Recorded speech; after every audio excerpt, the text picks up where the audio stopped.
Karibu mpendwa msikilizaji na mfuatiliaji wa St. Gaspar Media katika kipindi cha maisha ya watakatifu.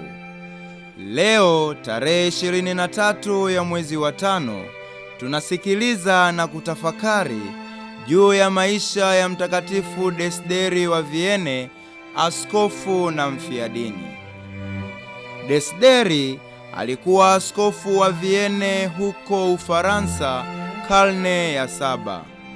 Alikuwa mmojawapo wa maaskofu ambao Papa Gregory Mkuu aliwaandikia barua wamsaidie Mtakatifu Agustino katika safari yake ya kwenda Uingereza kutoka Roma.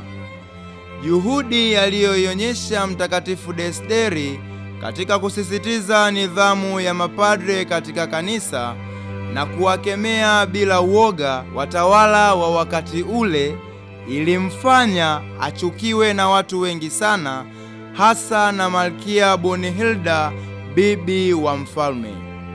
Alimzushia Desideri jambo la uongo na kuweka ushahidi wa uongo na kufanikiwa kumpa Askofu Desideri adhabu ya kupelekwa uhamishoni nje ya jimbo lake kwa miaka 4. Aliporudi, mara alipata tena changamoto nyingine alipomwonya mfalme kuhusu maisha yake ya dhambi na aibu aliyokuwa anayaishi. Mnamo mwaka 607, katika safari yake ya kurudi nyumbani kutoka mahakamani, Mtakatifu Desideri aliuawa na askari 3 waliokuwa wanamsindikiza. Mtakatifu Desideri aliheshimiwa sana kama mfiadini kwa sababu aliuawa wakati anafanya utume wake kama askofu. Itukuzwe damu ya Kristo! Milele amina. Tafakari fupi inayotokana na maisha ya Mtakatifu Desideri wa Vienne, askofu na mfiadini. Bwana ampendaye umrudi, kama vile baba kwa mwanaye ampendezaye.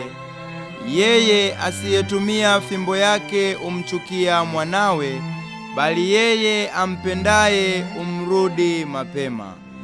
Rejea kitabu cha Mithali sura ya 3 aya ya 12 na ile sura ya 13 aya ya 24.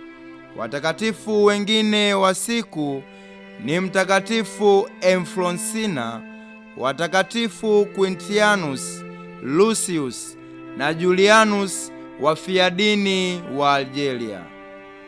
Mtakatifu Desideri wa Vienne, askofu na mfiadini, utuombee.